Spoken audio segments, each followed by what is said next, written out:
Ryan Reynolds here for, I guess, my 100th Mint commercial.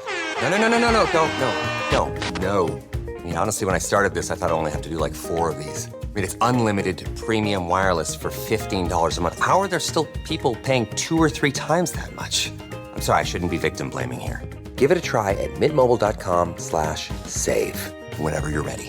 $45 upfront payment equivalent to $15 per month. New customers on first 3-month plan only. Taxes and fees extra. Speed slower above 40 gigabytes. See details. When you need mealtime inspiration, it's worth shopping Kroger for thousands of appetizing ingredients that inspire countless mouthwatering meals. And no matter what tasty choice you make, you'll enjoy our everyday low prices. Plus, extra ways to save, like digital coupons worth over $600 each week and up to $1 off per gallon at the pump with points. So you can get big flavors and big savings. Kroger, fresh for everyone. Fuel restrictions apply. This episode is brought to you by Honda. When you test drive the all-new Prologue EV, there's a lot that can impress you about it. There's the class-leading passenger space, the clean, thoughtful design, and the intuitive technology. But out of everything, what you'll really love most is that it's a Honda. Visit honda.com/EV to see offers. Salah. Escape Cancelo. Oh, it's brilliant from Mo Salah. And still, Salah. Oh, sensational! Son had a go and scored a beauty. Oh, what a strike from Yuri Tielemans. De Bruyne. That is what Martinelli, gorgeous. Still going up. Oh, he's done it again. And City have won the Premier League. Ladies and gentlemen, boys and girls, children of all ages, EPL Index proudly brings to you the best prediction podcast in the world, A Tad Predictable, with your host, City Rattled and his guest. It's game week 6, and you know what that means. It's time for another brand new episode of Tad Predictable. What a spicy weekend we had last weekend. We are truly in the thick of it. I always feel once we have one of the big games, teams really start to get into the feistiness of the Premier League. What makes it so exciting for us fans. And I'm joined, quite fortunate timing, by the Loyalist Pod, one of the representatives for the Loyalist Pod. Sam, welcome onto the show. I mean, could you have come on to a better show than after the Man City Arsenal game? Yeah, thanks for having me. Listen, we're not short of content today, so that's always a good thing. It's, people talk about reality television, how they're so bad that we shouldn't care about that. And then we have the Premier League, so I'd say it's just a different kind of reality television. People are saying Haaland's a bad guy. People are saying Arsenal don't play the right way. Should Trossard have gotten sent off? Can we kick the ball away? How long is too long for like a referee to blow a whistle and you to kick the ball away? There's so many questions. I don't know if there's any exact answers, but it leads to interesting dialogue. So happy to be here. I think I saw a post on, well, I'll forever call it Twitter, but where a guy clearly sat with the stopwatch and timed the time it took Szoboszlai to kick the ball away and not get a yellow card versus Trossard. He had it to down to the millisecond, which I thought was quite funny. But let's move on to game week 6 itself. We'll obviously then touch on Arsenal and Man City as we get into the game week. And it fortuitously starts with Man City. They will be traveling to St. James's Park in a game, Sam, where personally I've not been impressed with Newcastle. I look at the league table; they're doing well, but every time I watch them play, I'm surprised by their league position. And then obviously Man City, defending champions, had a very, very tough going against Arsenal last time out. Eventually ended up securing the draw there. They have found Newcastle tricky at times. Is that going to happen this time around, or are Newcastle just so out of form that City can blow them away? Well, I think it's interesting. Me and Jake have talked about a lot how we haven't been impressed with Newcastle at large, especially away from home. Luckily, they don't have that problem in this fixture, and them missing Rodri and De Bruyne. I feel like Bruno Guimaraes, basically the belle of the ball this summer. Where was he going to go? He ended up going nowhere. I feel like he's been quite poor, actually. I'm not sure how he skirted by without getting that much criticism, but when I watch Newcastle, it feels like their midfield is non-existent. It feels like it's defending or it's attacking, and that's been a huge problem for them. So without Harvey Barnes having a wonderful season, I feel like they would be way lower in the table. Now, I love Harvey Barnes. I think he's awesome. I think he plays the right way. I think he's incredibly intelligent, and him adding like the finishing touch into his game is massive. But do I think that's going to sustain an entire season? Probably not. So if there is a spot to get City in, it's the first game without Rodri and De Bruyne. Gundogan is just going to be asked to control the midfield completely. So if Bruno can step up, I definitely think Newcastle can be spicy in this game, but he's been quite poor this season for me. And in terms of controlling players, I would have thought at this stage, Kovacic should have gotten it, if that makes sense. I mean, he's been at some big clubs. He's been at City now for a couple of years now. I would have hoped from his player progression standpoint, because he's a player I wanted at Liverpool. So from a player progression standpoint, I would have thought by now, in this stage of his career, having worked with Pep for a couple of years, he could be relied on to be the guy that can come and save. But them going and getting Gundogan back kind of was an indictment for him, in my opinion, in terms of whether or not he could step into those type of shoes. But yeah, I think disappointing for Newcastle. I'm surprised that Sandro Tonali coming back hasn't fixed things as quickly as maybe they would have thought.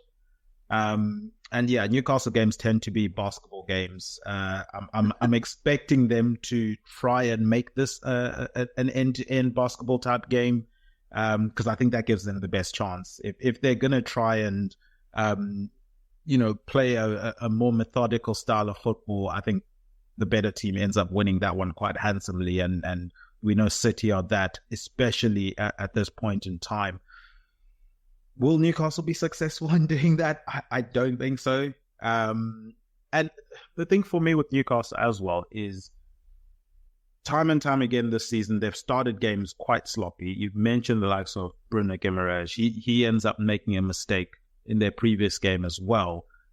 They weren't getting punished for it to devastating effect. I mean, they could come back in games. But that type of play, you're going to get caught out eventually in the Premier League, because there are too many good teams for you to continue to be sluggish in games and get results. And yeah, I don't see them switching all of a sudden and everything is crisp and the midfield is working perfectly, especially off the back of their previous performance. I'm expecting Man City to come in, dominate the game, and win this one 3-0. I know there's the Rodri injury and the concern there, but Newcastle just have not given me anything to be confident about. The only confidence I would have is that it's at St. James's Park. I don't know if that's enough at the moment. Yeah, and if there is a team to not worry about the power of St. James Park, it's probably City. Let's be honest. Like they truly are. Until this weekend, I thought they were one of the more mentally tough teams in history. But I still think they probably get the job done. I'd go for a 2-1, something like that. Isak, I feel like this is a good opportunity to get him back in the news, because I feel like also the same thing, similar to Bruno, Isak was also being wooed away by multiple clubs, supposedly. And he's been fine, but nothing that impressive. Yeah, and maybe it's the fact that my fantasy team is reeling at the moment. That's why. And I had a couple of Newcastle players in it. Maybe that's why I'm a bit more sour on them than the average person. But let's move on to the second half of that very tumultuous game on Sunday late afternoon. It's Arsenal. They will obviously be hosting this time around. They're hosting Leicester City. I think for Arsenal, do you take the moral victory? Do you take I've seen a lot of talk about how much City players are talking about the game that just happened. Is there any moral victory in there? And I know it ends up being a late goal that you can see that ends up, you end up losing the 2 points. But standing back, it's 10 men against City at City. That, to me, that's a phenomenal result. I think also the fact that if I was Arteta, and we know Arteta loves giving his speeches and making unique speeches as well, I would be saying, look at how much City are talking. They are rattled. We've got them. This is our season. Look at the injuries they have as well. I would be trying to big this moment up as much as possible to try and ride any wave of momentum that comes from this game. Yeah, I mean, I think you said it exactly right. If you take a step back, Rodri's out for the season. De Bruyne seems like he's going to be out for a longer period of time than we had initially thought. And Bernardo Silva, Haaland, every player that can get near a mic is talking about Arsenal instead of their own team, besides Gundogan. I think that's a huge victory for Arsenal. I mean, I think this is the first time that team it's like not only lacking a little bit of belief in themselves, but angry about what other teams are doing. And to me, that shows like cracks in the foundation a little bit, which I do savor that quite a bit. I'm not sure what your opinion is, but like Bernardo Silva talking about how Liverpool played them the right way and all that stuff. You know what? I'm happy that Liverpool played you the right way. It didn't really work out for Liverpool over the long run. So I wasn't expecting Mikel Arteta to go in and play free-flowing football. I at no point thought that was going to happen. No, and I think there's this notion from City of wanting everyone to play them the right way because they are the best at playing the right way. Yeah, you know what I mean? Exactly. So obviously, if everyone plays the right way in terms of how they see things, they're going to be they're going to be successful more often than not. I mean, Liverpool changed their style of play a little bit. Maybe not, the way Arteta approached it, but I remember the first iteration of Jurgen Klopp's Liverpool. It was literally a gunsling, cowboy type game between Liverpool and Man City. Both teams going for it. Those games were going 4-4, 4-3s, 3-2, really high scoring, intense, fast-paced attacking football type games. And the mood changed in those games. Yes, both teams still played that, counter-pressing, wanting the ball type of football. But I do think the style and approach to those games did change slightly. So I thought it was a bit disingenuous from Man City, but I get what they're trying to say. And I think there's gamesmanship in that as well. They want to goat Arsenal into playing like City, like come and beat us the way we play. If you're Arsenal, just the way you're playing is working for you. Obviously, there's just that one step now to go in terms of, finishing one position higher. Just you focus on you, Exactly. Not everyone's going to like that style of football. Then again, not everyone likes City style of football either. So I don't think you can win that one. Yeah, I think Arteta is going to just look at all these quotes and play that for them. Like, they don't believe in themselves. We're incredibly frustrating to them. The one thing I'm worried about with Arsenal is just the creation offensively in that game against Spurs, and not just Man City, but in Champions League against Atalanta as well. I mean, it just left a lot to be desired. I think people are talking about the low block and all that stuff. That's fine. Deservedly labeling it the low block, but the creation going forward has been pretty disappointing. Now, hopefully, I think Trossard is very undervalued. I want him to stay in that Odegaard spot. I think he's such an underrated passer, and his football IQ is just out of this world. So I definitely think he can pull it off, but I need to see some positivity in this game against Leicester to feel a little more confident in the attack, because we've seen it in the Prem. As good as teams are defensively, if you can't score goals, eventually it will bite you. At some point, it'll catch up to you. Yeah, I have a feeling the approach for Arteta is to be conservative and trust in the depth of the squad. Yeah.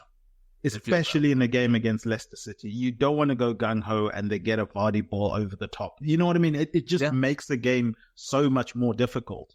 If you're 1-0 down and then they just, if I'm Arteta, I'm happy to reach about 60 minutes at 0-0 and then say, all right, bring on your bench, I'll bring on mine, and I'm pretty sure I'm going to come out on top. I'll win it 1-0, 2-0, that type of mentality. I wouldn't be surprised if that's the approach, which is kind of where I'm leaning with the 2-0 Arsenal win because of a slightly more conservative approach, just because you don't want to unnecessarily concede a goal to, what Leicester City's game plan is going to be, a Vardy counter-attack. Yeah, 2-0 is what feels right to me. I feel like Saliba, Roy Keane just absolutely drives me nuts. All his clips that come out, I understand he's a legend and I appreciate things that he says, but sometimes he says things and it's okay, man, I don't really know how to react to that. Micah Richards is trying to give them credit for defending for 45 minutes and he's like, yeah, but they scored. And it's okay, that did happen. Off a deflection from a corner, they did end up scoring, but you can say that it was a pretty impressive defensive performance. And I just, Saliba and Gabriel together, it's just an unbelievable partnership. So it really takes something special to beat those two. Yeah, and scoreline for this one? 2-0. Are you with me on there? Yeah, 2-0. I'm with you. I love it. Okay, cool. All right, let's move on to the next game. Brentford versus West Ham.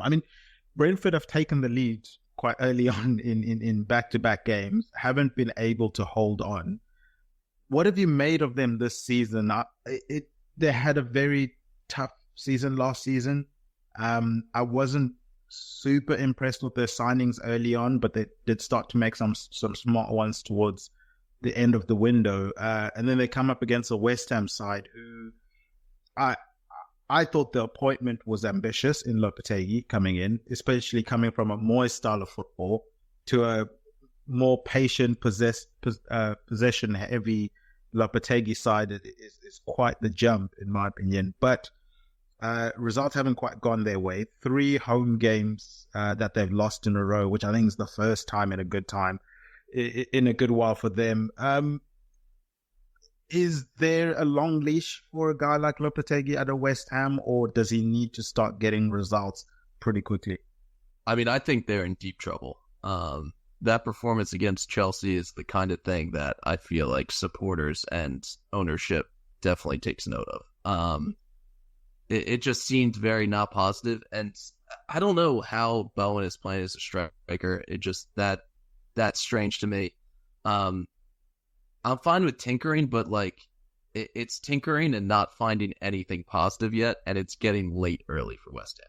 They're going to quickly find themselves in a relegation scrap. It hasn't been good, and unfortunately for them, Brentford are just the perfect team that just will prey on bad teams. That's been my biggest takeaway this season. Crystal Palace, specifically in match week 1, they were so content to let Palace play with the ball, and eventually you're just going to give the ball up at an inopportune time, and we're going to counter.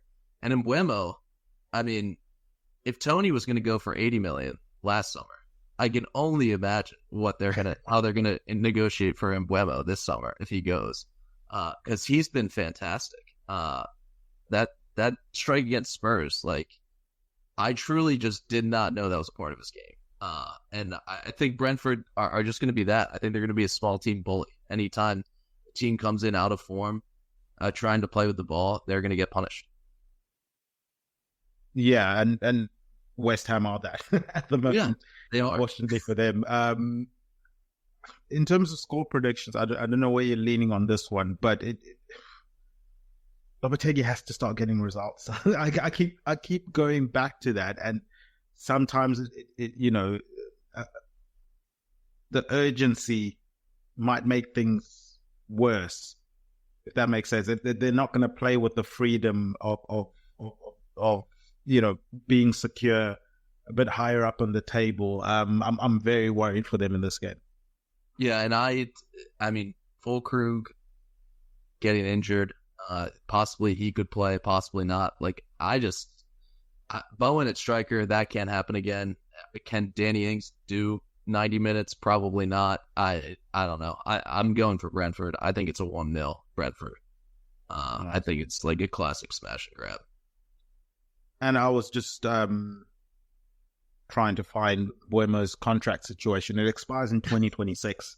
Okay. So they next year they either need to sell him or give him a new contract because they don't want to be losing him for a free. No. So yeah, as you mentioned, that could be one to watch in terms of next summer. Either he's getting a new contract or they're selling him. In my opinion, that would be the smart thing to do. Not everyone works that way, but I trust Brentford to be smart enough to figure that out. And yeah, in terms of score predictions for me, I think the woes continue for West Ham. I've gone 2-0 to Brentford. I think that situation of getting picked off on counterattacks, it's just going to get compounded when West Ham are 1-0 down and they're going to be chasing the game. And that just, if Brentford get ahead in this game, I think the writing's on the wall for West Ham because, as you say, they're going to be able to pick them off on counterattacks. The more advanced West Ham go, and which is what's leading me to that 2-0 scoreline. Well, let's move on to what could low-key be one of the games of the weekend, Chelsea versus Brighton. I mean, for Chelsea, I think that the attacking firepower is working at the moment. I also think it's giving them enough time to sort out their defense and midfield, which I thought was the two major issues for Chelsea heading into this season. When you need mealtime inspiration, it's worth shopping Kroger for thousands of appetizing ingredients that inspire countless mouth-watering meals. And no matter what tasty choice you make, you'll enjoy our everyday low prices. Plus, extra ways to save, like digital coupons worth over $600 each week and up to $1 off per gallon at the pump with points. So you can get big flavors and big savings. Kroger, fresh for everyone. Fuel restrictions apply. George Clooney and Brad Pitt's new movie, Wolves, is on Apple TV Plus September 27th. That's where I want you to be now. So if you want to see George Clooney and Brad Pitt, go to Apple TV Plus. You got to start the story there. Or if you want to see Brad Pitt and George Clooney, go to Apple TV Plus. I am enjoying the show. And if you want to see their new movie, Wolves. You can't do it, I'm going to help you out. I can do it, so do it. Definitely go to Apple TV Plus. Admit it, it's cool. Okay, fine, it was very cool. Wolves, streaming September 27th on Apple TV Plus. Rated R. This episode is brought to you by Microsoft Azure. Turn your ideas into reality with an Azure free account. Get everything you need to develop apps across cloud and hybrid environments, scale workloads, create cloud-connected mobile experiences, and so much more. Discover what you can create with popular services free for 12 months. Learn more at azure.com. That's AZURE.com. And sign up for a free account to start building in the cloud today. The midfield, they never quite figure out a way for both Fernandes and Caicedo to play together. And then in defense, I mean, I know injuries is a big factor in it, but it's just a constant rotation. You never really know who's playing. And I don't even want to start on the goalkeeper situation at Chelsea because they've spent way too much on goalkeepers, and I still don't think they have a solution there personally. But for Brighton, their manager gets manager of the month, which is always a great thing for a new manager coming in. I think when he first came in, we saw their wingers be pushed really high up, almost forcing the other team to make a decision of whether their fullbacks were gonna push forward or leave that space in behind for the wingers effectively. I think they've slightly reduced that a little bit, maybe being a bit more conservative, but they're still quite shaky at the back. I don't think it's helped them in any way. I still think balls straight down the middle seem to be a huge issue for them.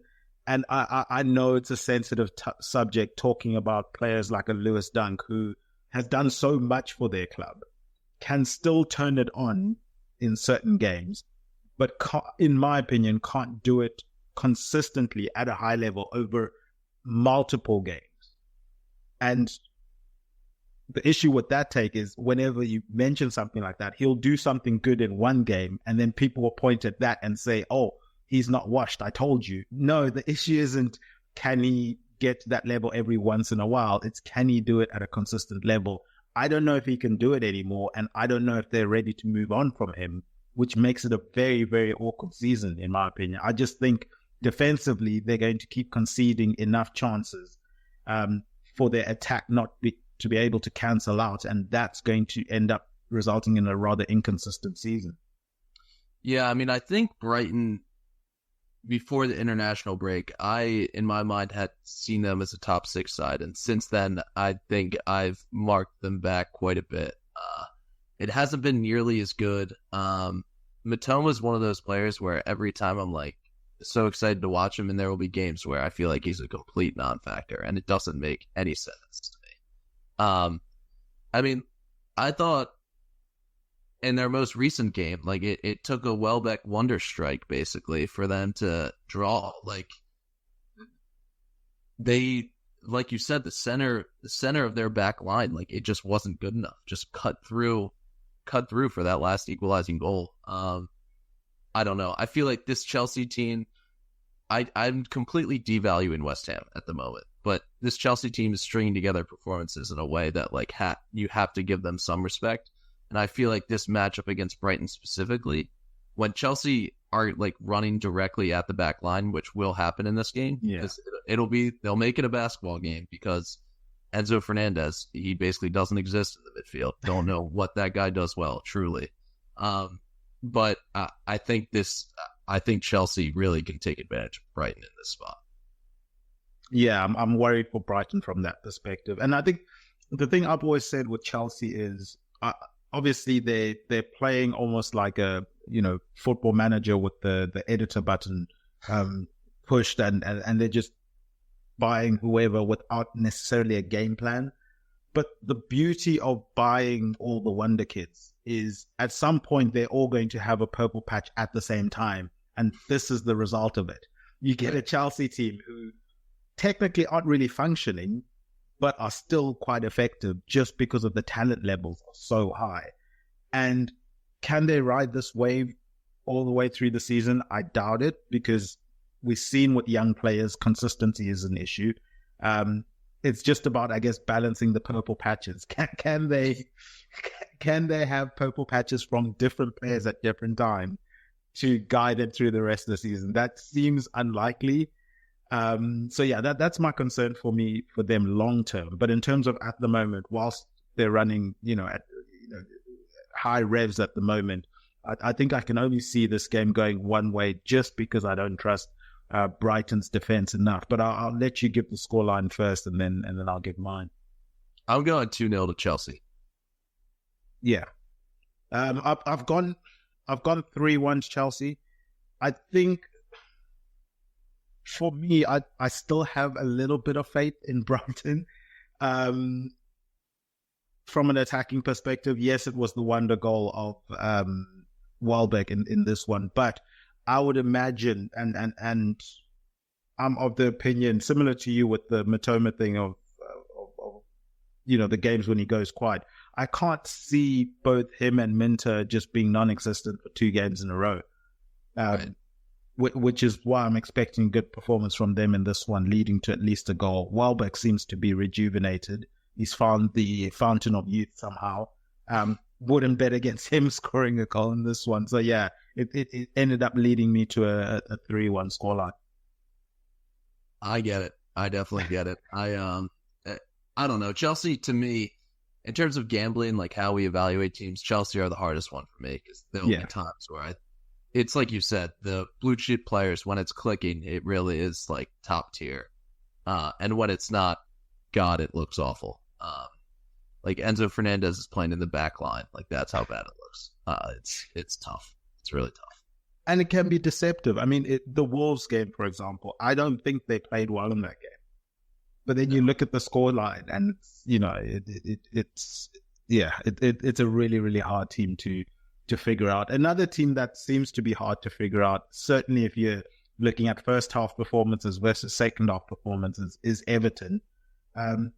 Hopefully, for their sake, the news of an ownership change gives them a bit of a boost. But it's not looking good at the moment, Sam. They entertain Crystal Palace, maybe the hipster darlings of the preseason.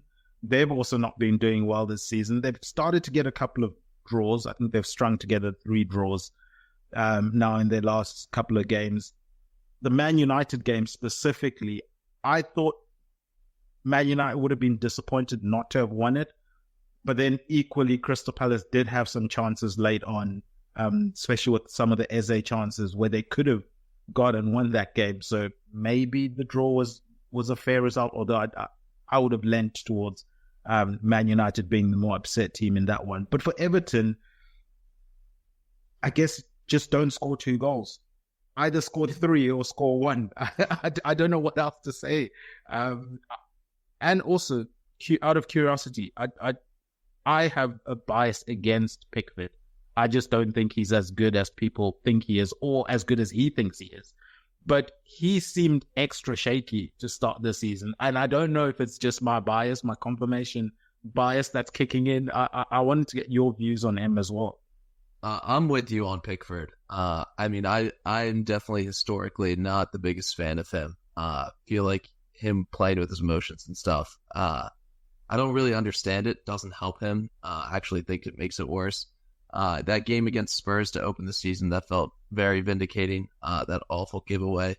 And it also just feels vindicating that he's still at Everton. Like, regardless of how good you think he is, no one has approached Jordan Pickford. Like, if you really think he's that good, do you think he would still be at Everton? My opinion, probably not. But these are 2 teams that Palace going into the season, I thought they were going to be significantly better. I did say them losing Elise, I thought he was the guy that stirred the drink more than Eze was. And since Elise's departure, Eze, I feel like, does way too much. I feel like he doesn't release the ball at all.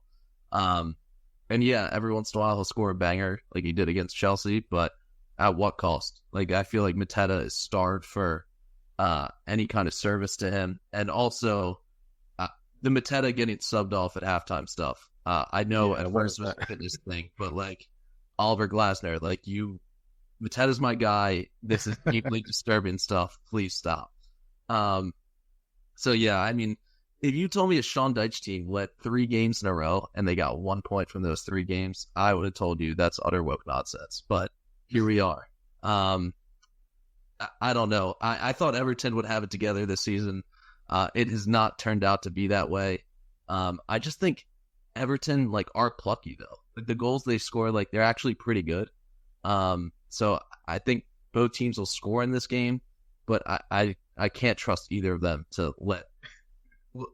Neither team can win this game. That was just my analysis looking at both of them play. Yeah, neither team has won this season, which is quite worrying for both of them, I think. For me, I think I was hoping, and I, when I did the preview of the season, I sort of looked at each of the Premier League teams, what they needed to do in the summer to sort of get them right for this season and meet their aspirations. One of the signings that I did advocate for Crystal Palace was Eddie Nketiah. I thought he would suit them quite well. I'm curious to see if Glasner can fit him and Mateta in a team that play, and they both play 90 minutes together. It seems like it's an impossible task, but I'm rooting for it to eventually happen. I think giving Nketiah the freedom to float in and around Mateta, I think Nketiah is smart enough to play that role and figure out where he needs to be, if that makes sense, to react off of what Mateta is doing. And then you've got 2 bona fide goal scorers in there, because I think Nketiah can get goals in this league. And then you then take some of what you're talking about in terms of Eze's overplay, you take some of that away from him and you turn him into more of the creator and say, we've already got Mateta, we've got Nketiah, you don't need to be the goal scorer. you be the creator and maybe get back to some of what you were doing before. I think that's probably the pathway to go about it. I don't think they're going to do it in this game quite yet, especially if he doesn't trust Mateta to play 90 minutes yet. But yeah, my worry for both these teams is neither of them know how to win at the moment, which is why I'm leaning at a 1-1 draw. Yeah, 1-1 is what I was going to go for as well. I'd love to see Palace in like a 5-3-2, something like that. Like, let's just let our attacking players thrive. Because I totally agree with you. If Eddie, if it's as simple as possible, if it's touch finish, if it's touch get rid of the ball, that's when Eddie will be at his best. And Mateta, he can do all the interlink play for them. Definitely. I mean, could it be a stretch to call it a Ivan Toney Mbeumo situation? No, I think it's a pretty reasonable comp. Now, Mateta's way better than either. Yeah, of course. I'll not besmirch the good name of Mateta with you on this podcast. Well, Arsenal are looking for a striker potentially. Could he be one? I've been intrigued. I've been intrigued by this, yes. Oh, brilliant. All right. Well, I do want to mention, I'll be remiss to not mention this, but this podcast is presented by EPLindex.com in association with Liberty Shield. Liberty Shield is a VPN provider, and you guys can check out their services at libertyshield.com. If you use the coupon code EPL25, you'll get 25% off of the router or the software VPN. It's a virtual private network, which is a technology that allows you to stay safe online by encrypting your internet traffic to protect your online identity. You can hide your IP address and shield your online data from third parties. You'll also be able to change your location, thus allowing you to access content from all over the world. You can avoid geo-blocks and government-imposed restrictions to access any website. Obviously, the Netflix bouquet is geo-locked between the US and the UK. I'm fortunate enough to have Liberty Shield, so I can bypass that. And it's always good to find new things to watch. For me, I know the listeners probably get sick of it, but they know I'm a huge American sports guy. So NBA, NFL, at the moment, I don't have to worry about whether or not it's on TV in the UK. I've got Liberty Shield. I can just tune into the relevant channels that I need to tune into to watch all of those games. So yeah, it keeps me awake at night, but it allows me to have that freedom to watch all the games, not just for American sports, but in the Premier League as well. You've got countries like South Africa with DStv Supersport, where every single game is showcased on TV of the Premier League. In England, obviously, the 3 o'clock window, those games aren't shown. But if you've got Liberty Shield, you'll be able to ensure that you can watch every single game live. We thank them for sponsoring the show as well. Sam, I'm going to let you gather your thoughts. We're going to go to a quick ad break, and then we'll be back with your Arsenal State of the Nation address. All right, we are back.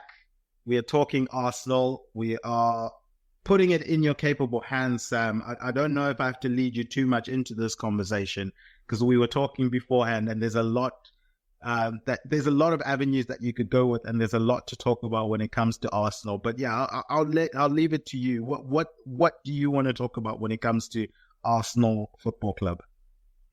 I mean, to me, I feel like Arsenal are being devalued from a macro perspective. I think this season very much it showed how much that they're affecting City mentally after this match week. They're within 30 seconds of getting a win at City, which is pretty much unthinkable when you consider they were down a man for 45 minutes. I think they're just basically they haven't played their best ball, and I feel like they're a top 3 team this season.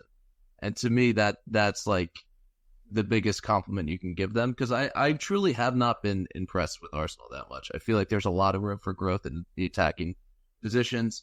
Raya taking a sizable step forward this season, I think, is a huge development and something that's going to pay huge dividends down the stretch. So I think a lot of people will think like, oh, Arsenal aren't going to compete. They're just going to come in second or third again. I just completely disagree with that. I think this, especially coming off missing Rodri and Kevin De Bruyne, Like, now's really the time. Like, City got rid of Alvarez. They took a risk not having cover for key positions. It's the first time ever they don't have cover for a key position. And it could bite them this season. And that's my biggest takeaway. Like, if Arsenal are going to win the league against Pep, this is the season to do it. And there's really no excuse for them not to. I know they've been hit by the injury bug, but like that is something that I've talked about for a long time, that, you know, injury luck is injury luck. It will catch up to you at some point. No one's ever going to be 100% healthy in the modern Premier League era. That's just not going to happen, especially with more games being played. So this is the best chance that Mikel's going to have.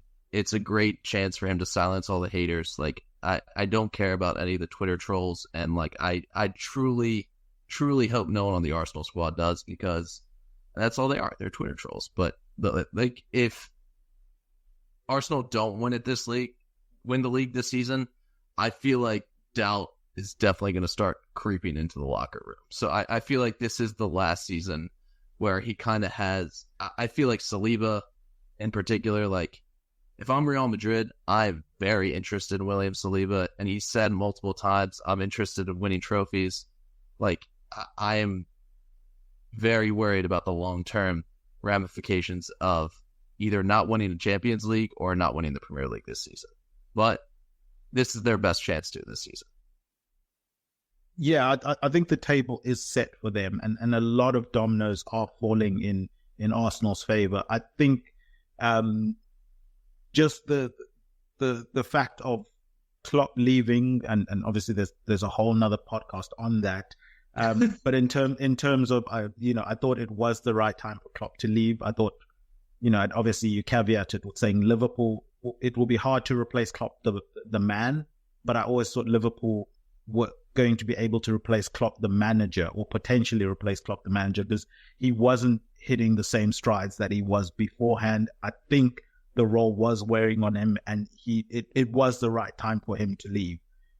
So the team that potentially could have, caused Arsenal problems this season has a new manager coming in, and I think it's impossibly difficult to have a title challenge in your debut season as a manager. A lot would have to go right for you, and if it does, great. Obviously, as a Liverpool fan, fantastic, but I'm not expecting it to.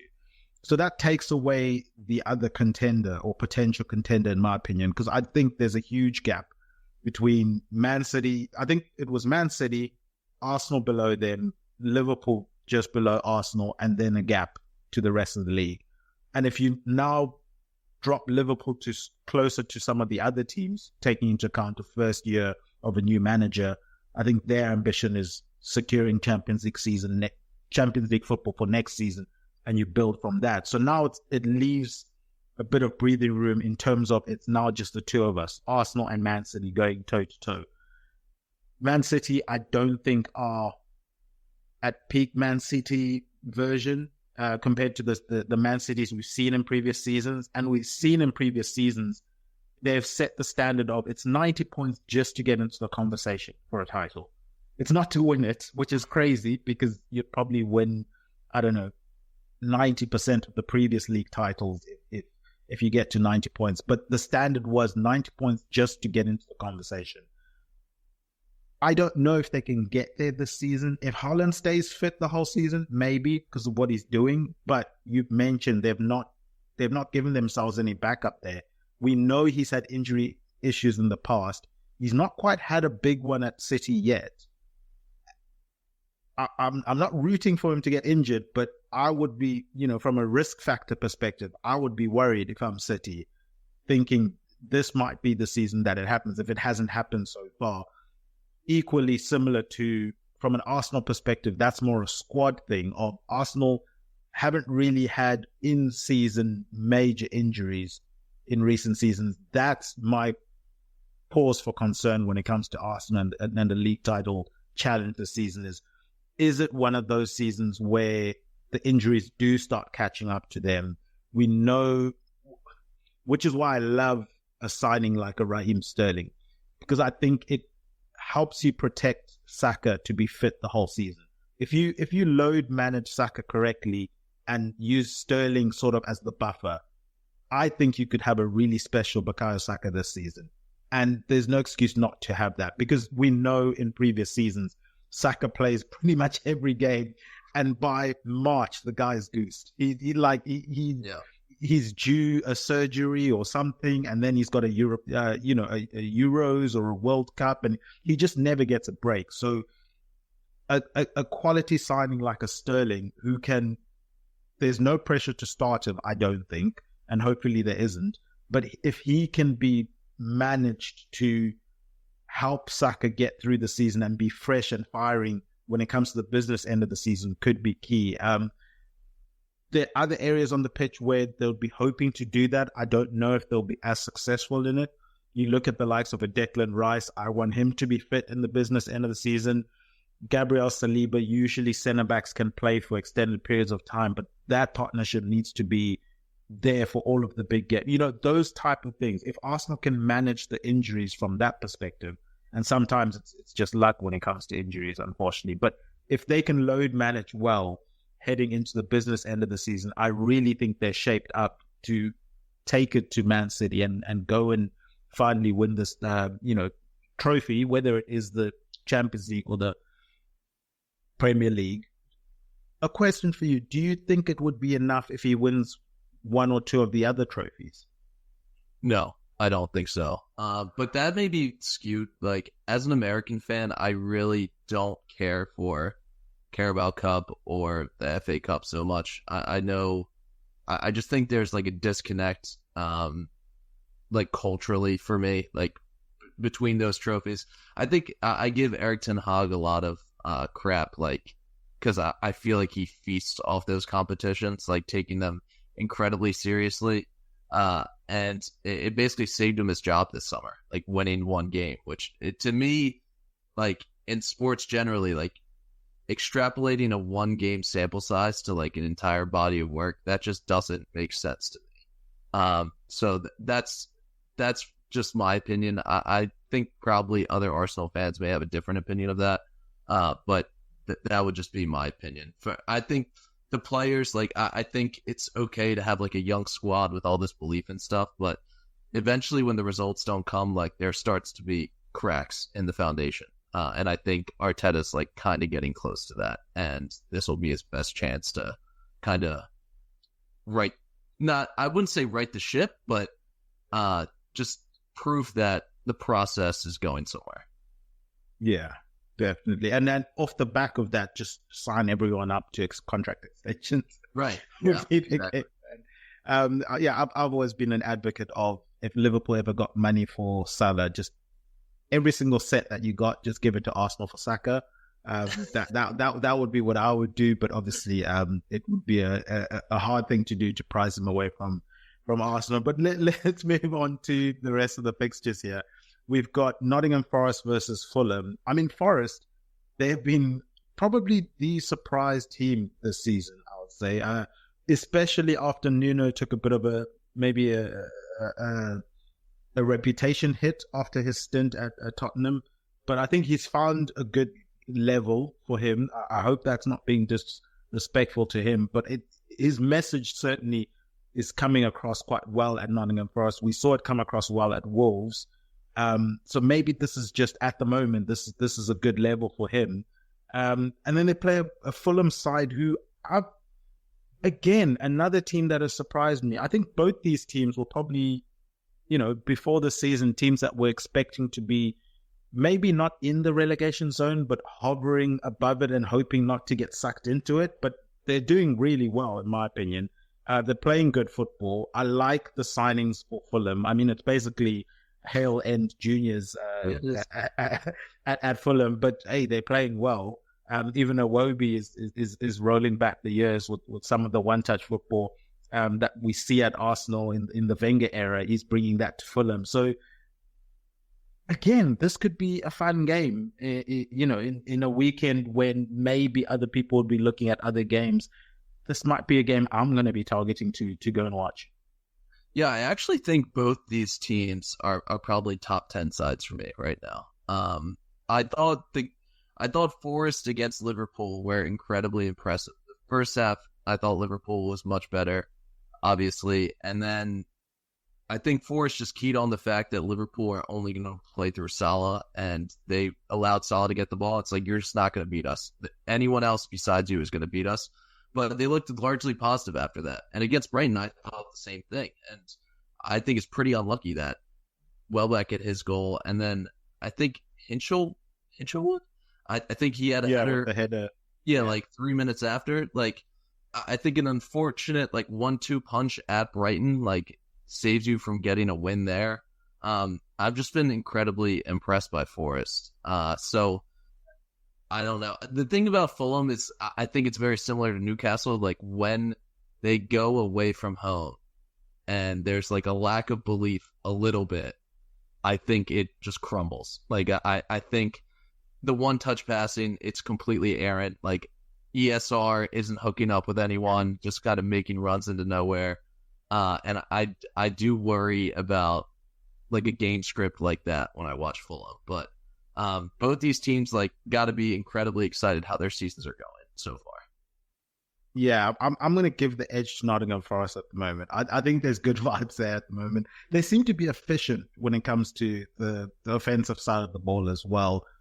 Tough to break down defensively. I'm enjoying watching them. I'm enjoying Nuno getting a bounce back, because I thought he had a hard time of it at Spurs. So I'm going to give them the edge. I've gone 2-1 to Nottingham Forest in this one. I'm going to go 3-2. Nice. I think there's like a lot of open play here. I think Fulham are going to try and play with the ball, and like Elanga's going to be screaming down the wing like the entire game. That will make for a really fun game, and I'm glad it's one of the games that I've picked to go watch this weekend quite intently. Let's move on to Wolves versus Liverpool. I mean, we've mentioned with Newcastle, a team that's not playing well, but is currently sitting sixth in the Premier League table. For Wolves, I think they've played quite well. Like, maybe not firing on all cylinders and all of that, but you look at their games. Jurgen's come in, Lawson's come in and done really well up front for them. You've got the likes of Cunha that have been stepping up with some goals. I thought they've done enough in a lot of games to have gotten some points. But then you look at the league table and, oh my God, they're bottom of the log. I don't think it's deserved. I mean, hopefully, their good play, or at least good spells in games, sees them climb up the league table eventually, but I think they've been quite hard done by, and it doesn't get easier coming up against the Liverpool side, who, by all accounts, well, hopefully for their sake and my sake, they've shaken off that Nottingham Forest defeat.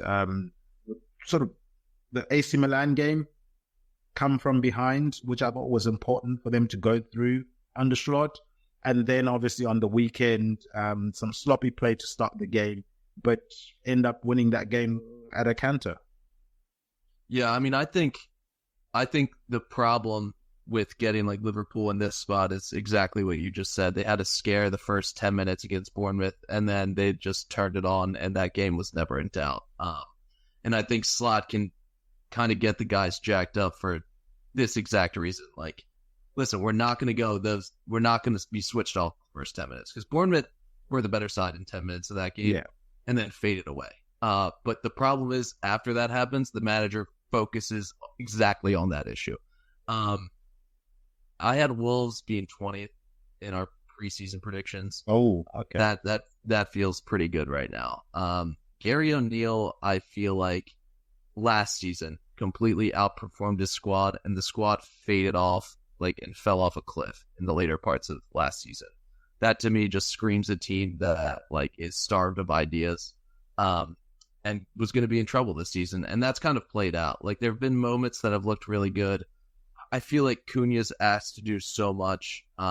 Wang just seems like he probably was nothing. Like, one season that was good, but it was never really real with him. So, I don't know. Like, they never really replaced Jimenez, who's now, kind of balling at Fulham. And it makes you think, what was the roster management? What were we doing there? Lamina's just asked to do so much. I feel bad for him, because I actually think he's a really good player.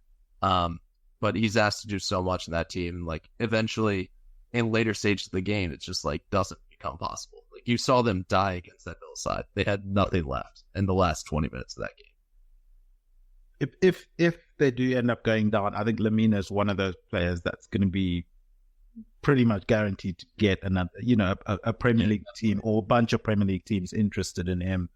Well, I know there's Carabao Cup games this week. Liverpool play tomorrow, obviously at time of recording from our perspective.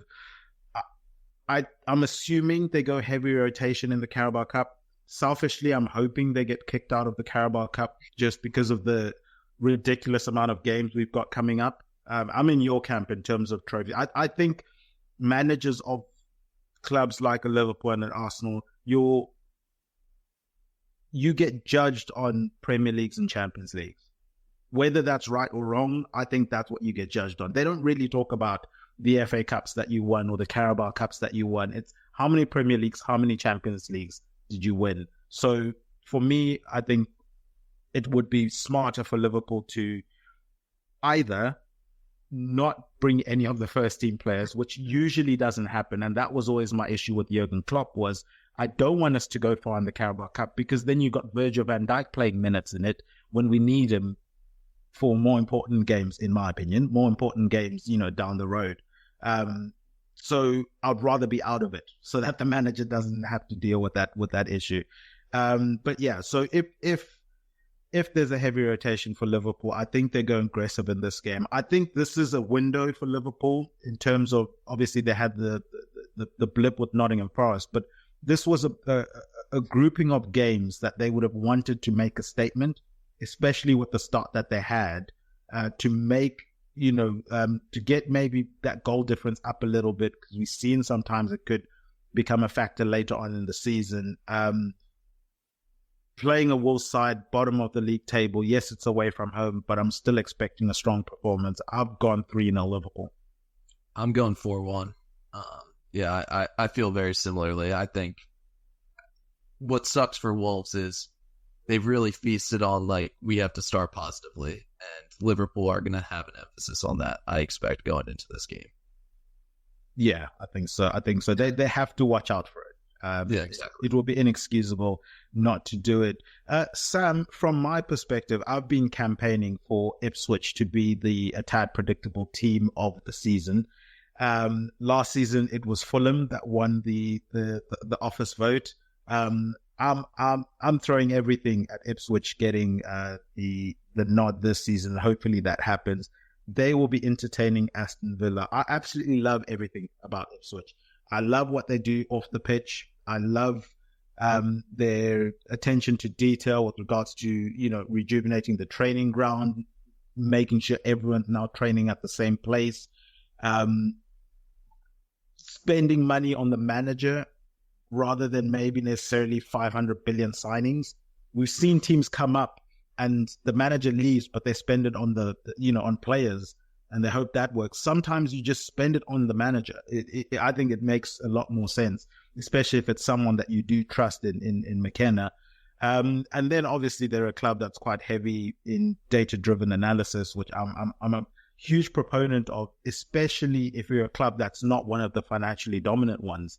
You've got to find your advantage somewhere. And, and data analysis, I think, coupled with obviously everything else that's entailed when it comes to football, I think gives you enough of those small margins to make a difference. They had a hell of a start to the Premier League season in terms of fixtures. Yeah. Back to back with Liverpool and Man City. Had a bit of a respite in recent weeks. I was disappointed, obviously, them not beating Southampton last time out, but it gets harder again now with Aston Villa. The fact they didn't get that win against Southampton does have me worried a little bit. I was hoping that they were going to be able to create some sort of distance between themselves and the relegation zone this past weekend. But they come up against an Aston Villa side who started slow in that Wolves game, obviously ended up, coming back into that game. And I'm not expecting Ipswich to get anything from this game. And I think the message should be these aren't necessarily the teams we should be expecting to beat. It should be a free hit for them. They should try and go and win it, but not be disheartened if they don't. But I think if they were to go and win it, the blueprint would be you need to create enough separation from yourselves and Aston Villa before Duran gets on the pitch. Because he's going to claw you back. He's going to claw you back. Duran has been unbelievable this season. But to me, Villa are such a strange team to evaluate because, I mean, how often do you go down to like two teams that are firmly in the relegation scrap, like in consecutive weeks, like down 2-0 to Everton, down to 1-0 to Wolves? Like, to me, like there are warning signs here for Villa. Like, eventually, like I feel like this is the spot. Like twice in a row, that's bad, but I don't think you survive 3 times in a row. Like I think Ipswich get on them early and realize like that's a way to attack Villa. And then they try to close up shop a little bit. I actually do like Ipswich in this spot. I think they're very capable of scoring and playing good ball. So yeah, I think Ipswich probably 1-1 would be my prediction. Hey, that's music to my ears. You know what? Because you've said it out loud, I'm going to join you on that. I wasn't expecting them to get anything from this one, but let the good vibes go up. And hopefully we are speaking this into existence. As I said, I'm all on board the Ipswich train or tractor, should I say, this season. So yeah, I'm happy to endorse that 1-1 score prediction. Yeah. Let's move on to what many will probably be calling the game of the weekend: Man United versus Tottenham. It's at Old Trafford. Man United, we mentioned a bit earlier on when we were discussing Crystal Palace and maybe the frustrating draw that they had. For Tottenham, they get the win against Brentford. I found them very, very inconsistent this season. I found it interesting. They're basically playing one defensive-minded midfielder, right? Everyone else is attackers. And you've got fullbacks that bomb forward. I think it's absolutely mental, that tactic. I don't see how they can go to Old Trafford and employ that same tactic. But we've seen Big Ange's a madman. We've seen him basically maintain a high line when he's down to 10 men in a big game. So I wouldn't put it past him to just throw the same team out there and go at Man United. But can that be successful? You'd think you'd be a little bit more pragmatic, right? They had their fan forum last night, and I think one of the questions that was put towards him was, you know, can you still maintain this gung-ho attitude? I'm paraphrasing here. Or do you need to be a little bit more pragmatic to go and win things? Because most teams that win things are a bit pragmatic. And he said, well, you know, that's them. It's not us. We're going to continue doing what we do, type of answer that he gave. So with that in mind, I would have usually backed Tottenham to go and cause Man United problems. We've seen in the past they do that. I think if they go with that tactic, they're going to get picked off on the counter-attack. We know Man United are quite dangerous on the counter-attack. I can see Man United going and winning this one 2-1. And just because of the gung-ho approach that Tottenham are going to go into this game with. For me, I feel like exactly what you said. What troubles me is Rashford not starting in United's match against Palace, because I actually think Rashford's been pretty positive so far this season, and it's so strange to me that like he got dropped for that game. Because I feel like if you're playing that game against Palace, you got to be at least turning the page a little bit to this game against Spurs, where Rashford would be perfect in this game.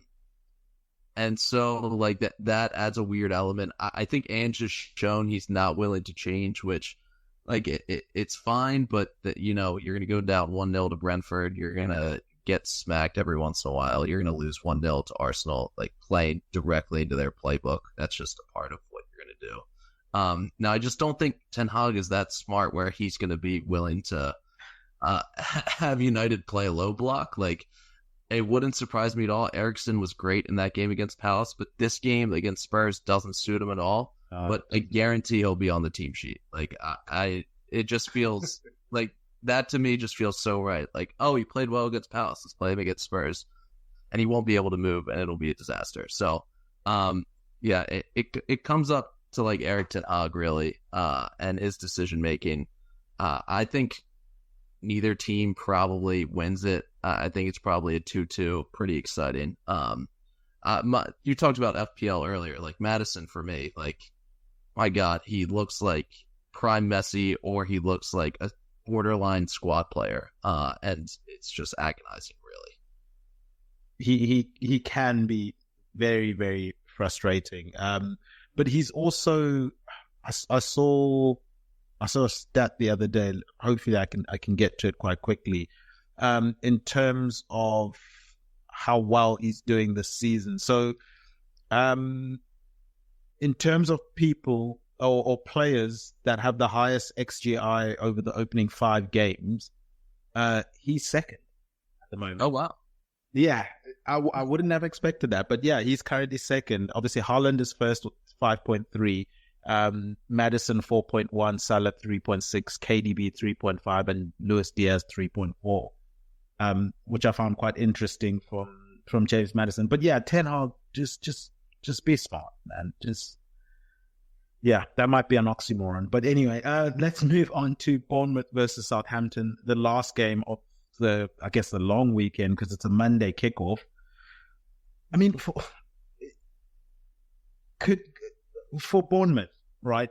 They played well for most of the games this season. I think they've been in with a shout for most games. The Liverpool game, obviously, it was more the start of the game than maybe the end of it. Coming up against Southampton side, who I think they found it tough to implement how they played last season in the Championship, in the Premier League. They're playing out from the back. They keep getting punished, and they keep doing it either by players that can do it at this level or don't do it at this level.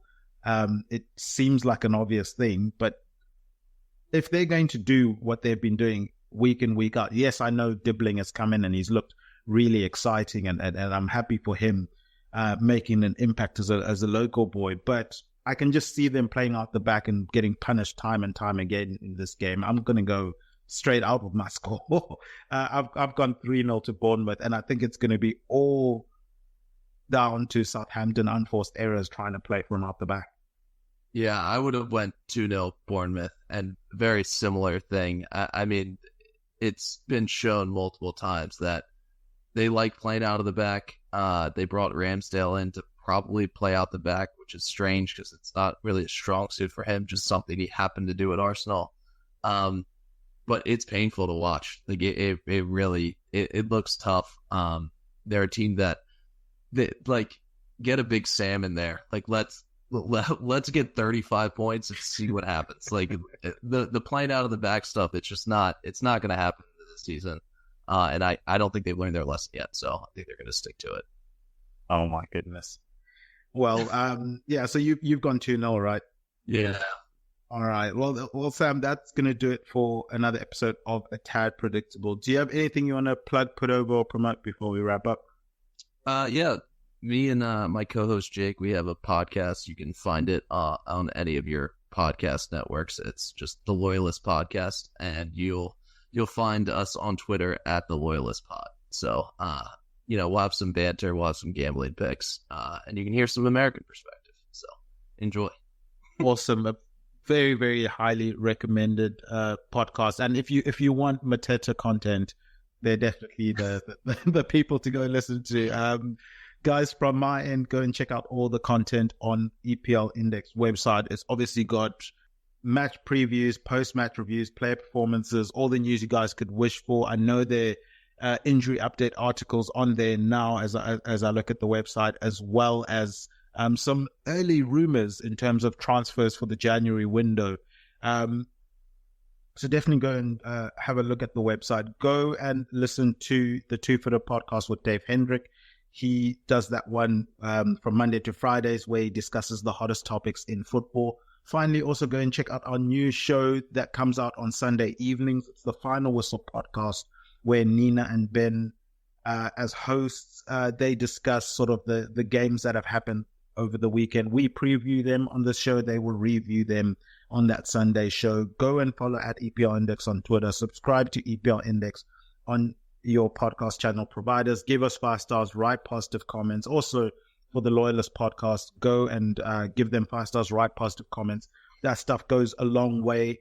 Go and follow the Twitter page at A Tad Predictable for this podcast. I've been to the Nakira. You can find me on the Twitter handle at Tad Predicts. A huge thank you to Obi Semenya. He's at John Empire SA, and Jody, she's at Spursy141 for our guest intros. Our producer behind the glass, Mr. Guy Drinkle. He's at Guy Drinkle on Twitter. He's been Sam. The podcast is at The Loyalist Pod on Twitter. And remember, Chisinga Perry, Chino Shura. Salah, oh, sensational! Son had a go and scored a beauty. Oh, what a strike from Yuri Tielemans. De Bruyne! And it's Ward-Prowse. Martinelli, gorgeous! Still going up. Oh, he's done it again. And City have won the Premier League.